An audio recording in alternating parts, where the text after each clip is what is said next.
Welcome to the Absite Smackdown Podcast. We'll talk clinical scenarios, Absite facts, and interesting general surgery knowledge. Now, let's get to it. Hey guys, it's me, Jess, your host of Absite Smackdown Podcast. With me, as always, Dr. David Kashmir, and today we have a special guest, Dr. Michael Briner. Hello.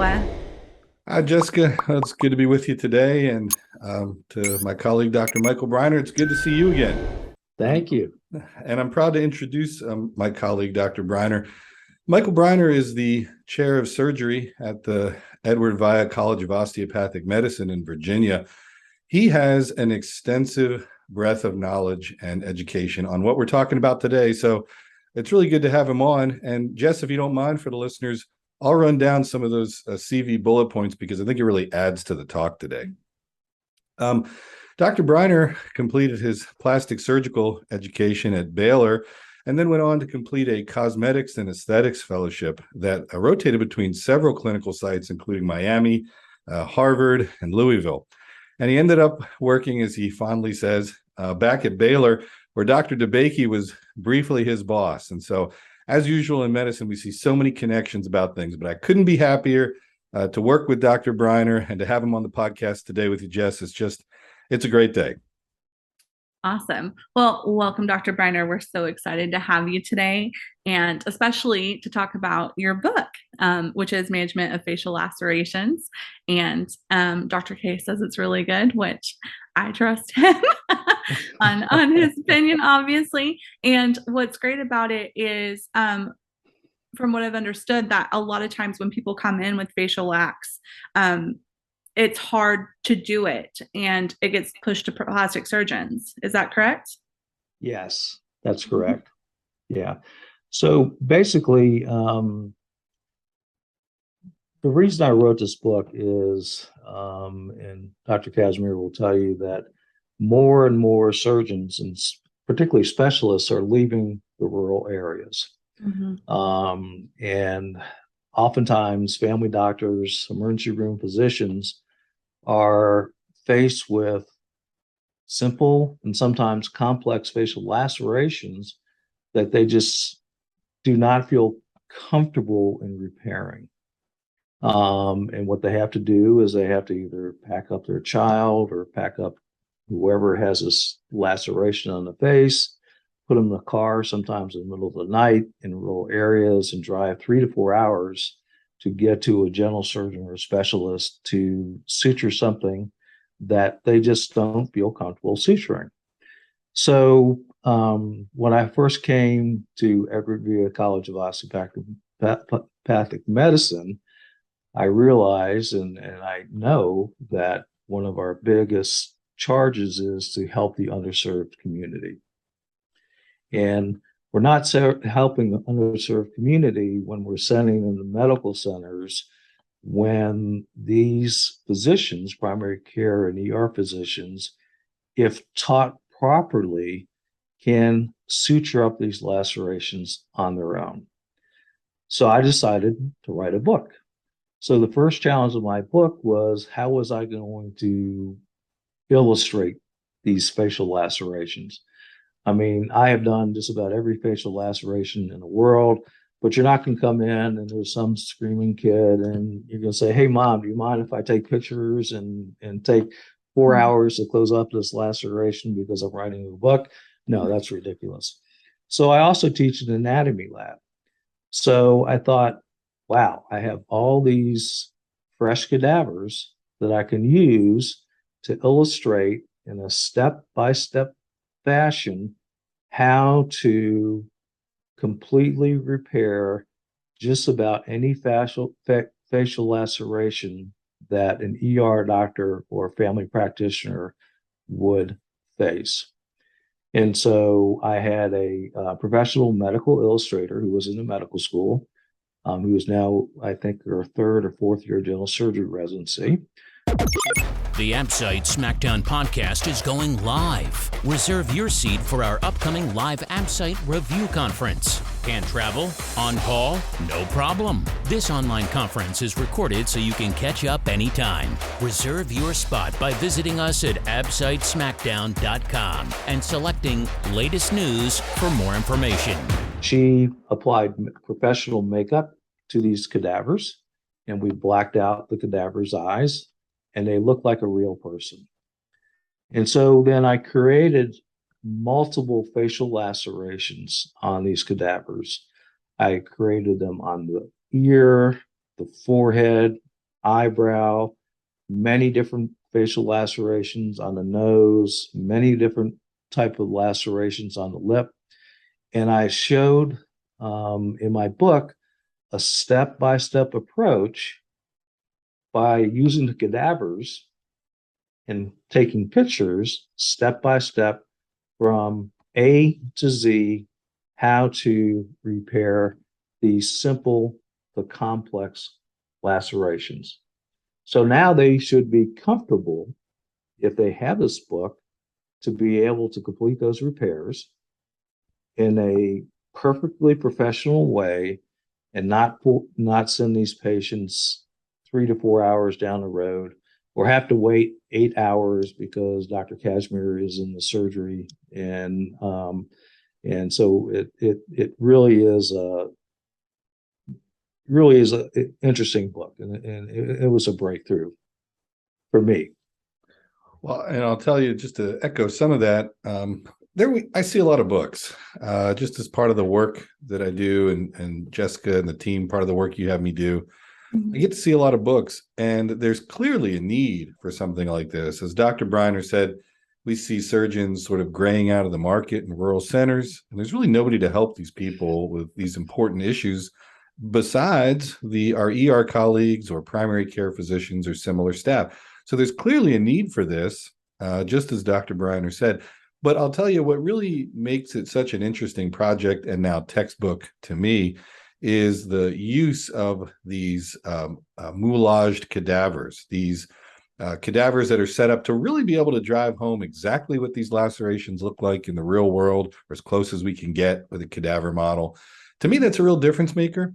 I think what's so useful about it is a lot of textbooks will show a cartoon and say, well, the parotid duct's kind of here, and sort of how you look for it with a laceration.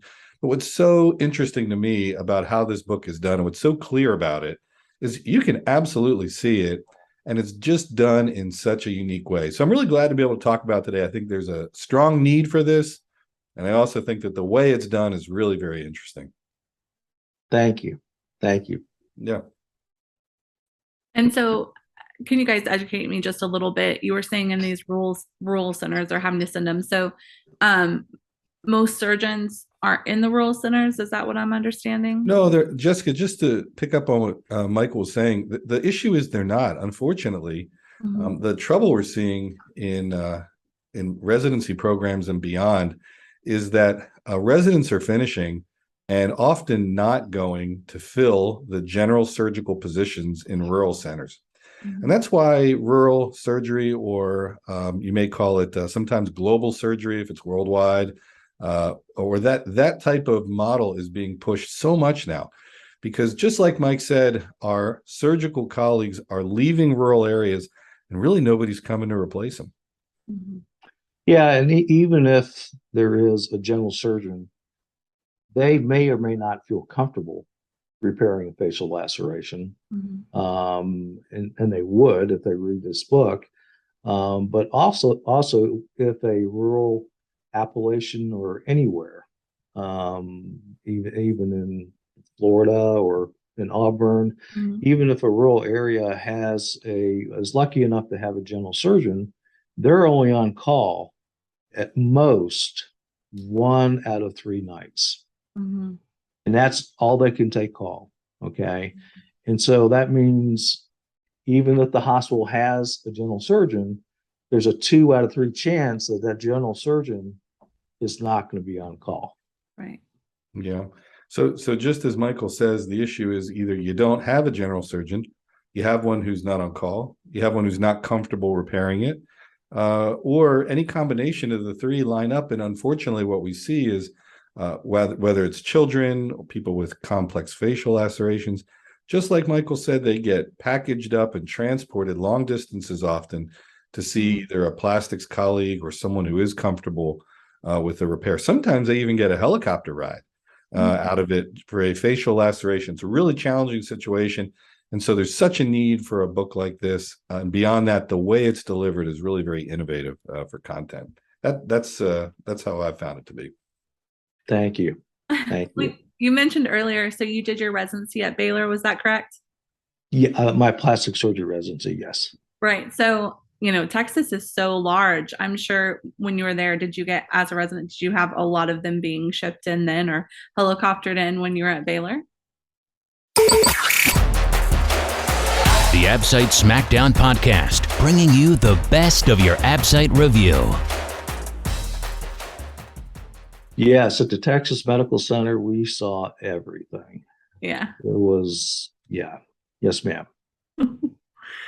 Well, speaking of residency, so just to go down that pathway a little bit, we love every time we have a new doctor on to talk a little bit about their residency and their experience, just to bring it back for all of our listeners, because most of our listeners are residents. They're here studying for their Absite. They're here just getting knowledge, learning from the doctors that we have on. Would you mind just sharing a little bit about what your experience was as a resident when you were first in, what it was like when you came in as your first year, just for all of our listeners out there, if you don't mind sharing. Sure. So I'll tell you the good, the bad, and the ugly. How about that? Perfect. Yes.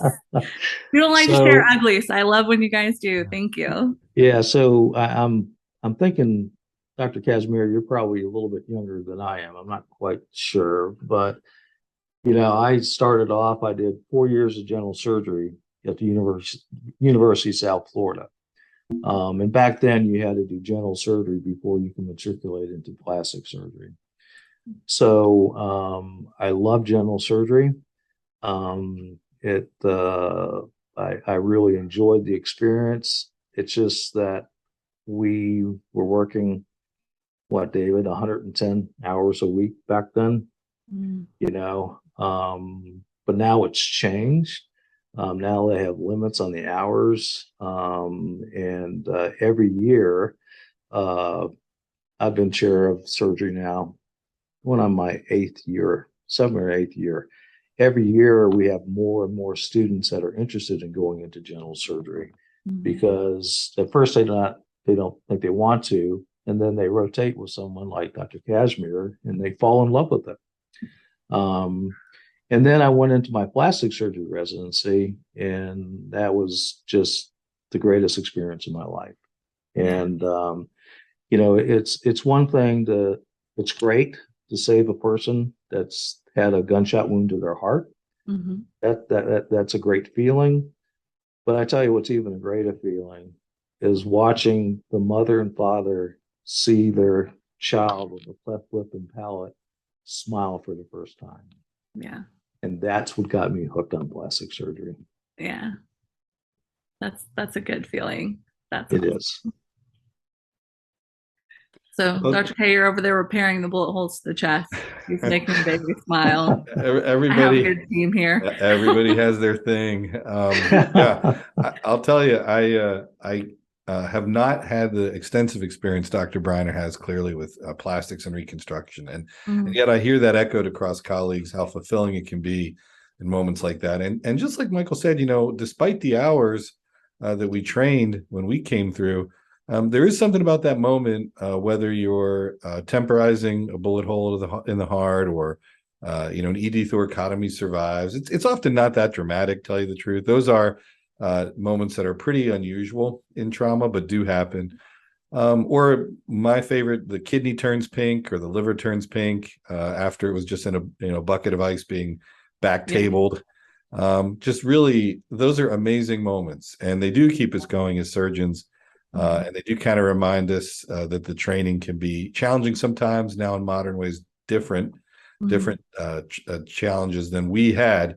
But I'll just share that Mike and I can both share that there is some moment that really got us through what we did. And I suspect for many trainees nowadays, it's much the same.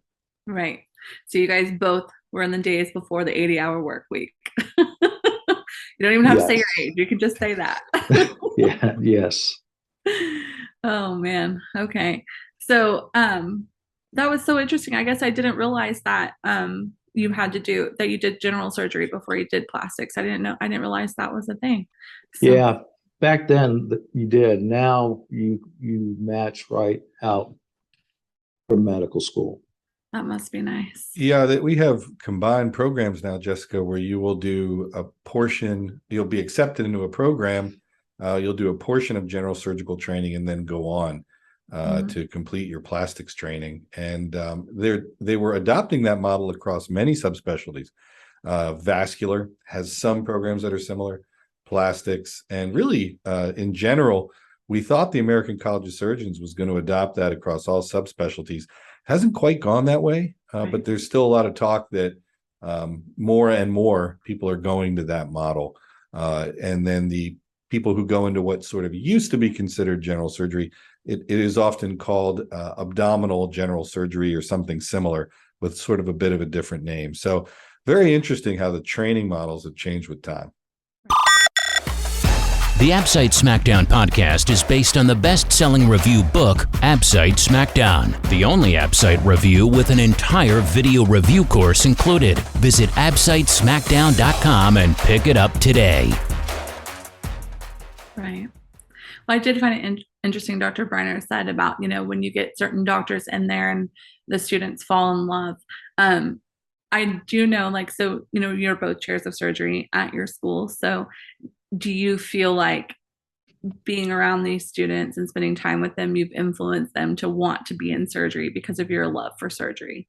Is that I sure try. I do a lot of arm bending, and then once they do their surgery rotation their third year, they're hooked. Yeah. Jessica, my approach is I design a pathway to bring them along and develop them if they want to do it. I do think it requires a lot of intrinsic motivation to get through all the hoops. Some of the hoops are very different than what Michael and I experienced, but they're no less arduous. The time commitment in terms of on-campus training hours may be different, but there's just still a ton of stuff nowadays that goes into the making of the modern surgeon. Very different than what Michael and I encountered, I think. Right. So I'll share that my approach is a little different. I try to give them a pathway for the very motivated to want to do it, because I think you need that intrinsic motivation as you go along, or else you're not able to kind of get through it. So, and like Michael said, when they see it, when they get to their clinical years, they often really demonstrate an interest in it then. Yeah. And we've said before, they need that honeymoon period. They need to be crazy in love to be able to get through it, to get into surgery, to feel passionate about it. So, and that's the nice thing about Absite Smackdown. It just really prepares the student, and it's a wonderful, wonderful tool that I wish I had going through general surgery. I mean, I've been looking at it more and more every year, and the students enjoy it. And I learn things too. And that's how up to date it is. So we're very lucky to have that for our students to be able to learn more. And it's really brilliant. It's brilliantly done. That is a compliment to you, Dr. K. Well, I mean, Jessica, you guys took a lot of raw content and format and really brought it along. So I think you guys in the editorial team and the team of co-authors have brought it a long way. And, can't say enough to Michael except for thank you for that. And I'm looking forward, because I think what you guys have done is made the content in a way that's really accessible. Mm-hmm. And I think the upcoming conference, which I think you're going to get to probably in a minute. Well, because Dr. Briner's going to be a speaker. Did you know? Oh, great. No, that's fantastic. See you there. Okay. Well, I think delivering the content in that way, where even people working at night can have access to it. Mm-hmm. They can watch it again later. No travel, reasonable price. Like Michael said, the whole idea is to do something I wish I had when I was a resident. Right. And my hope is people take it that way. Right. I completely agree. both created things that are super helpful that you wish you would have had when you were younger, right? I mean, that's the goal, to leave that legacy, to make things better for the next generation, to make better doctors. And that's what you're both trying to do with your books, which I think is great. So, again, thank you so much for being on today, Dr. Briner. If you guys want to see him again, he will be one of our speakers at our conference, which again is September 10th, 11th, and 12th. If you want more info, go to www.absitesmackdown.com. Dr. K, anything else that you wanted to mention? No, I'm sure you guys are going to have the links beneath to Dr. Michael Briner's book, and it's always good to see him, especially when we're not in a work meeting. This is fantastic. Right? And I can't say enough, if you have a minute, check out on Amazon and click that link, because it's a really kind of innovative delivery of surgical content for something that's really necessary. My hope is that staff who treat these complex lacerations will use it because there's a need for it. And I think it's really going to help people both with the content and the way it's done. It is. I'm just sad we didn't publish it. I didn't know him. Now I know him. His next book, I'm going to be going hard to get him to publish with us instead, to be on our team in Healthcare Lab. So anyways, thank you guys both so much for being on. And I, of course, I'm going to see you soon. But as always, guys, do not forget #Absite Smackdown. Get more Absite content in your daily routine. Visit us on Instagram at daily.absite.fact, on Facebook at Absite Smackdown, or LinkedIn at Absite Smackdown. And you can catch the podcast on iTunes, Spotify, Stitcher, or any place you listen to your favorites. Don't forget our YouTube channel, Absite Smackdown.